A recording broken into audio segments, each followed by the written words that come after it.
All right. Welcome back to the Chris and Veronica show, chrisandveronica.com. My name is Chris, and this is... Veronica. Hey, Veronica. Hey. Hey, boo. I'm still doing the sound effects. It's fine. Yes, we know. We're doing it. It's We fine. all We're know, doing great. Chris. We all know. Yeah. Yeah. So I hear you don't like commercials. Commercials? Yeah, I hate commercials. Are you one of the ones that pay extra? Yeah. Just I pay a lot extra to make sure that I never see a commercial, right? why? That's the fun part. So there are certain points where because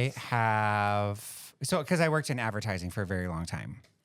And there was a point where I was like, you know what? I watch every single one because I'm going to get better at my craft and I want to see what people are doing. Yes. And I want to compare the creative and make sure that I'm on top of it all and like knowing what people want inside of their video ads and audio ads and like, the visual ads that they're doing. Doesn't work like that?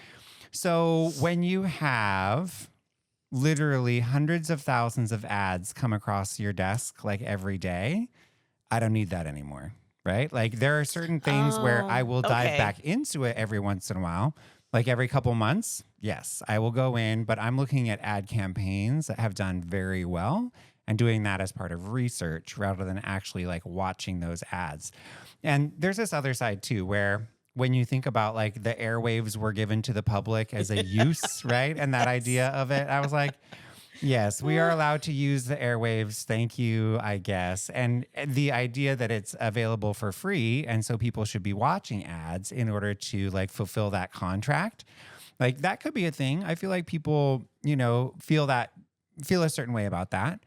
For me, I will pay all day long to not see ads whatsoever. Growing up, did you have a favorite, or even recent, do you have a favorite commercial? Ooh, so I have really been liking actually the Symetra commercials, because they're very athletic and like female athletic oriented in a lot of cases. So really, yeah, Symetra on the finance side of things, I've been really enjoying those a lot. Yeah. How about you? My you don't have any? favorite- You do. I have a favorite. Okay, you have some. Yeah, what's yours? It's Orbit. Orbit, the gum? Yes. Yeah. You lint liquor. Oh my. You my cutie queen. Yeah. Yeah. I love that. That is my favorite when every once in a while, Facebook will share it. And Yeah. I loved it. It was, for me, it hit all the boxes. It was everything for me. Yeah. Yeah. There are certain advertisements where you just like, there's nostalgia around them. Yes. Like hump day, like I don't even remember what that was for. I do not. I was never a fan Yeah. of that one. No. Yeah. Mike. Oh, yes. Mike. Yes. Mike. Yes. That's Hey, right. Mike. Yeah. Yeah. What was Hump it for? day. See, wouldn't you think that was good advertisement? Because Yeah. we can't I don't remember. I don't remember what it was for. Right. But it was like that like type of thing. Right. So there's a certain point where you're like, are you in it for the ad or are you in it for the products? Or are you in it for like the fun of it? Or like, how do you, it's like people that, Yes. collect baseball cards or whatever. But like, yeah, on the advertising side of things, I mean, I run a marketing and advertising agency. So that's a whole thing. And I create them all day long. Right. And I create social media content all day long, have teams that do that. Like that's a whole thing. Right. This is obviously like video content, right? We're doing video content right now. There's audio content. We're doing audio content right now. Like these are all things. But I've learned throughout the years that it's better to do the thing and put the thing out there than it is to spend a lot of time and energy and all this in it, unless it is a large scale, like nationwide campaign or statewide campaign or something like that. Then yeah, you've got Like the to, Super Bowl. yeah, you've got to know more. You've got to do more, right? And there's bigger stakes at risk. Yeah. Yes. It always surprises me how much money these companies pay for the Super Bowl. Yeah. Like it's Just the airtime, let alone the development of the ad and then the experience itself. And there are agencies out there that like some of them switch out like now and again, but there's quite a few that specialize in just that, the type of research that you're doing based on like what teams are going to be there, the fact that it's football, like how does all of that engage, I used to think that you're not doing anything for football. You're trying to have an ad on the Super Bowl so that it's awareness, it's brand awareness, not so much that it's tied into football. Yeah, yeah, and so I used to work for a lot of like sports radio stuff as well. So I'm like very familiar with sports and like what that is and how that looks and how you should be able to be in that space. But it's the same thing for like CHR or some of the other like types of channels that people listen to. And then there's like specific age groups and demographics based on the geography that you're in and like how you target into those and the types of ads that you have to create in order to resonate with somebody, because maybe it's like the like REI branding side of things, where REI is like, we're a lifestyle brand. Like you want to be able to live like this and be outdoors and be healthy and be able to go hiking and like all that stuff, Or right? IKEA, you want to be able to have your whole house interconnected like this. Yeah, or Swedish it meatballs, goes- like whatever it is, right? Like, yeah, you know, like the Swedish meatballs. I do not. I do not love come them. for I me, think they're people. great. I've tried them. No, I don't know what makes them so special. I think they're great. Well, okay. Yeah. They are. Yeah, they're pretty tasty. I'm not saying they're like the best in the world, but they're pretty tasty. Yeah. Well, sure. And you can buy them at IKEA after you do your whole like walkthrough thing. Someone took me. I've been to IKEA 3 times. Really? Yes. We should go on an IKEA date. The first person, I'm like, I walked in and I was like, I can see why people love this. I loved walking in and they show you the display and they show you how you can order it. Yeah. And what it goes with. What they don't show you is how to put it together. But don't worry, that's what I'm here for. Yeah, if you have never seen Pocket or I put together a piece of IKEA furniture, let me tell you, it is amazing, and we are so fast at it. Like, I can't tell if you're being sarcastic. no, or I am like for real. You Yes. know, I can see that. You know why? You're a puzzle person. Yeah. I love just like, this is how stuff goes together. Like these things go here, and naturally, that's Yes. just what that is, you know? Yeah. Yes. All day long. That's what we should do. Go to IKEA, get a piece of furniture, and then put it together. Ooh, I need a Yeah. bookcase. Yeah. Yes, Okay. there we You go. need a bookcase? Yes. Okay. Yes. We can make that happen. Yes. Yeah. Ooh, Yeah. That's just exciting because I've always just hired other people to do that. Okay. Right. No, you don't need to do that. You got me. Just call me. I will all day long. There's certain like, You see, okay. Christopher's so excited. Yeah, very excited. Okay, so lesbians in the audience, I know you're listening. I know, I see you. You're there. This like we had a competition between Pocket and I and some other lesbians on who could put together this furniture the fastest. Guess who won? You don't even did. have to guess. You don't even have to guess. You did. Pocket and I won. Why? Because we are a team. We are a team that makes stuff like that happen. Well, this is where you guys meld. Yeah. This is where you both meld together and okay, this is you do that, I do this. It's that teamwork. Yeah. And I mean, Yes. Pocket isn't allowed to touch like, power tools or really do anything, but they're really, really good at assisting. So that's awesome. Yeah. My spouse. That's good. They're great. Yeah. This one time I came home, I can see the front door from here, which is why I have a little bit of PTSD. I'm going to tell you why. So Pocket, I came home one day and Pocket had the handle off the front door. And I was sorry. like, right? And I was like, what are you doing? And Pocket was like, I'm replacing the front door handle. And I was like, are you sure? And I don't know how all this looks right now. And they're like, yeah. And then they went to go like put on the new one. And then it was like wiggly and not working right and whatever. And I was like, okay, I get this. So you start projects and then I finish them. This is fine. This is great. New door handles, love the idea. Let's do it. But let's, you don't have to do it on your own. Don't worry. Let's, and now Pocket can actually do them all on their own too, because I was like, this is how this happens. So I think I've said this in the past. I grew up like in, engineers, farmers, like. So you teach because your family loves to teach how to fish. And I Mhm. love that about you. Yeah. My mom, she was here earlier. Did I tell you? Yes. Yeah, yes, my you mom was did. here earlier. She came by the house. She had the dog and everything. And yeah, she's so sweet. No, I'm because my mother couldn't read very well. I was the one to assemble anything and everything that needed to be. So I had to learn from an early age. Okay, what goes this? Okay, well here's the picture. It says it's supposed to look like this. Why? So after just from being an only child, I was the one. So yes, pretty much. If I can read it, I can pretty much figure it out. Put it together. Yeah, they have like those like three-dimensional geospatial tests and all that stuff. And like I always did really well on those because I could tell the differences between each of them. Like if you have one that's flipped upside down, backwards, and reverse, like which ones match kind of thing. Of And course you did. yeah, and then my grandfather, when I was younger, would do like find the difference puzzles, right? And like those kinds Oh, of those. I things. love And those. now like I just like power through them, because I can tell the differences in things just by like that. So yeah, that like I think it was also, I mean, family like was like, hey, these are things that you do in order to like get better at things. Yeah.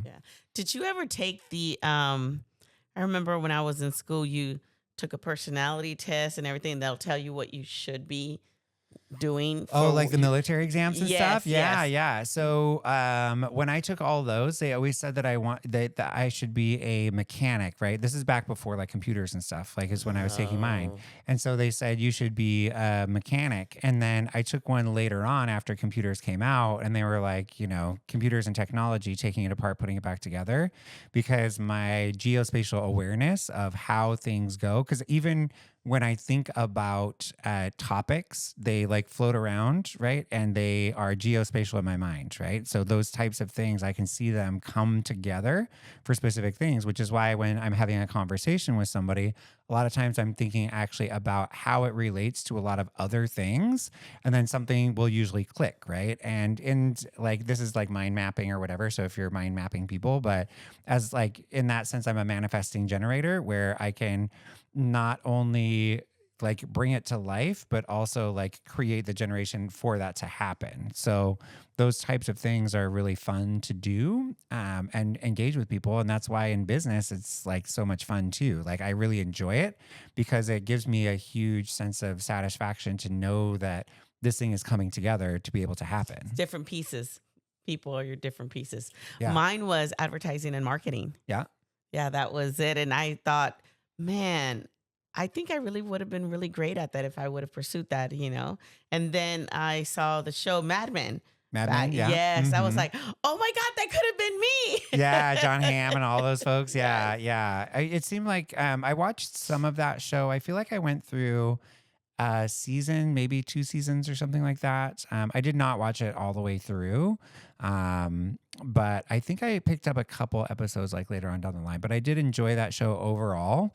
There were a lot of different things, especially in like the house scenes and things like that, that were like putting me on edge a little bit. But in general, Yes. um, For me, it was like, man, people really did smoke a lot. right? Yeah, that's a whole thing. So. Yeah, but there's other TV shows. I guess like for me, I'm not watching too much TV. I'm more of like a YouTube person. I like to engage with people's stories Yes. and know that it is like something that's true to them and not something that is written by somebody else. And for me, the entertainment factor of something being written by somebody else that isn't rooted in like a factual, but is actually what's it called when it's like you're doing too much extra or whatever about that thing, like making it very dramatic, right? It's why I don't Oh. for Pocket, like Pocket watches the what I call the murder shows and stuff, where I'm like, I don't have a reason to watch the murder shows. Like I would rather engage with people and be in a space with community and understand what that looks like, right? I don't want an escapism of something that is tragic or something else, or like a horror scene or something. Like I don't Yes. have that desire. But to each their own for sure in that space. I just prefer to focus in the actual reality and like be in reality with people. One of my favorites that one of my clients turned me on to is called The Ologies. The ology? The Okay. Ologies with Ali Ward. And it talks about the person that does this. So she brought on someone that Lunar Rock, that studied the lunar rocks, or another person whose topic is about bees. Okay. Or what's the difference between a toad and a frog, and they go into that one. And Okay. there was another episode of genocide, which I already had known, but they went so in depth and what the label of that is Yes. and what check boxes have to be made for someone to actually say it's genocide. I didn't Right. know that. Yes. Yeah. Certain words mean certain things, but there's also Or like a actions. checklist kind of thing. Like to be like, Yes. in order for this to actually be this thing, these are the stuff. So when you think Yes. about, there's a lot in that space for sure. And I think sometimes we use language as a way to be able to explain to other people the things that are in our mind. And language is imperfect no matter how we go about it. But I do agree, like in some senses, not that I'm saying that this is agree or disagree, but on the agreement side of things, you want to only call things what they are if they actually are that thing. Yeah, but to whom? So that's the It's thing, right? like So someone said, I always used to say, our perception is our reality. And now it's my turn. yeah. You Okay. can hear me. Yeah, right. Yeah. Veronica's off camera. Sorry, everybody. We love you. Woohoo! Yeah. Yeah, but there's a lot like on that like side of things for sure. I'm gonna turn this camera a little bit. That gets us No. both. Hi, everybody. I came over to Chris's space. Of course, now you can't hear Veronica, but that's Yeah. okay. Here, No, you're that's fine. better. No. There, Oh. that's good. No, stay on your microphone. You're good. You're right there. You're fine. Okay, there you go. Okay, we were like, if you're watching us on video, there's a whole lot happening right now. Yeah, If you're listening to us right now, there's see not a whole Chris lot happening. give me that look? I'm like, Well, because you got to stay on your camera. Like, you can't be off camera and off microphone, Veronica. People won't be able to hear you or see you. You're not the boss of me. What if I'm being a rebellious right now? Yes. We're all rebellious at some point in our lives. Yes. I knew I should have changed out the battery before the last one, but that's Yes, okay. yes, that's okay. I I thought thought it we said learned our memory lesson. card. That's a memory card. Yeah, probably, see, thank you. It's not a battery. It's true. Ha. These are all things. I I'm should have right. changed the You're thing. wrong. And I'm gonna save this part of the podcast so I can remember for for future generations. Oh, don't worry. It's going to be, this is in perpetuity. This is not leaving the interwebs. It will be here until the end of time. Oh my so gosh. don't worry. Oh my. I forgot to tell you. Do you know that I finally, when I was house sitting for a friend, pet sitting, I finally got to watch the documentary of Girls Gone Wild. Girls Gone Wild, the documentary? Yes, how sounds the terrible. person that started it and the why. And I was like, Oh, no. man, it was a good thing I wasn't These such are a not things scandalous I would not. teenager. Yeah, I was definitely not a scandalous teenager. I'm Yeah, only but kidding, that's but I the was. part where it said It's it fine. stays on the internet because Yeah. one of the women was like, I was 19 and I was just having fun. I never thought that it would come back to haunt me. What is her name? Holly. There's one that's recently come out that I saw like an advertisement for. I don't watch advertisements, but this one I did. It was more of like a promo, I think, for one of the stations. There's a difference between promos and advertisements. We'll get into that later. But this was a promo. And it was, I want to say it's Holly, but it's not Holly. It's what's her name that's not Holly. From the thing with the Playboy. guy with the Yes, from the Playboy Mansion. from Playboy, yeah. Oh, Anyway, so was it the sporty like one? her story, the short sporty one, Yes. yeah, where Kendra. like Kendra, yes. So Kendra's story I think is out now, and telling it from Kendra's like point of view on like her actually being like, what did I do or whatever, or like regrets or something based on that, or like all of these things. And I thought it would be interesting. And of course, this is like, I have not seen it. I haven't heard anything about it. I even know just about saw it. it in passing where I was like, oh, Kendra's story. Like, that's interesting because I was watching that show like back in the day, right? 'Cause this Everybody was watching that show back in the day. that was what was on. Like, that was the thing. And they were trying to like bring back Hugh Hefner and like all these things for like Playboy itself as, you know, an actual brand to rebrand it at that point. Wow. And so to hear it from her perspective, I think is going to be really interesting. I really haven't saved it in my calendar to set aside time to be able to like watch it or anything, but there's one where if I do come across it, I'll probably pop into it real quick and just be like, what's this about? Even if I watch 5 minutes in the front, 5 minutes in the middle, and 5 minutes on the opposite end of it, just to get a gist of like what it is. Gotcha. I've noticed that I like watching documentaries certain times and certain topics because it's like, oh, I didn't know that that also happened, or oh, I've got this different view of this, and you know, Yeah. it just helps us just a little bit, right? Because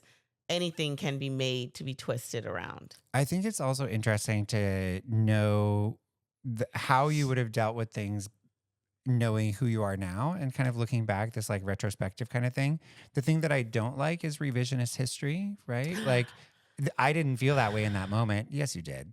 Like you knew what you felt like in that moment. That was true to you in that moment. What you're doing is creating a new memory in your mind of that period, and you can definitely do that, and I highly encourage that. Right, there's ways to be able to overcome pain and other types of things and hurt in your life by doing that and revisiting some of those memories, and I highly encourage that. What I try to tell people is don't lie to yourself in the process. I think the biggest, and it's a very unpopular opinion, when they were talking about the R. Kelly, right? This lady was talking about, like, I brought my niece, and I was the one that brought my niece into this world. And somebody asked her, well, why didn't you stop what was happening? Right. Well, because he was my boss at some point. Power control. Yeah. Exactly. And I get that, but at some point it's, don't downplay it. At some point it's humanize it. Mm. Hey, he was my boss. I had a mortgage. I had children. I think when you just are so, well, he was my boss, it just makes it almost feel like, kind of, for me, very dismissive. Yeah, the personal responsibility that goes along with decision making processes, I think, is part of what we're talking about right now, and the abdication of responsibility in that decision making or lack of decision making process, or choosing a path that you would have changed, right, and doing that like revisit, and it's always interesting to hear what that perspective is from people, which is why for Kendra's story, like I would be interested, I would too, just to see what that is, Yes. because I'm guessing all of that would be covered in something like that type of story. Yeah, I'm going to have to be on. You're going to have to tell me, Veronica, it's going to come out tomorrow. Hey, we have some Chinese food coming to the house right now, so as soon as it gets here, we could just like okay, find goodbye, it everybody. and watch it. Oh, Yeah, sorry. yeah. Goodbye, everyone. Oh yeah, we're over on this camera. Hi everybody. Sorry. Yes, we are on this camera. That's the whole thing. Yeah. So when it gets here, I mean, we could just watch that. See if Pocket wants to watch that. Of course, Pocket's probably going to watch a murder show or something, but. I'm here for all of it. Yeah. Yeah. You're like, I am agnostic around the viewing habits of whatever. Yes. As long as there's Chinese food. Yes. That's all that matters. Yes. Yeah. Yes. Cool. All right. Yeah. We're north of 20 minutes. We're out of one camera, so we might as well cut it there. Let's wrap it up, Chris. Wrap it up. Yeah. Wrap it up. Just wrap it. Just wrap it. Just write it off, David. Just write it off. What's a write-off? I don't know. Anyway, this is the Chris and Veronica Show. My name is Chris, and this is... Hey, it's Veronica. Find us at chrisandveronica.com, online, YouTube, Spotify, and all the socials, the Chris and Veronica Show. Thanks so much for joining us. We hope you have a great day. Goodbye. Have a great evening.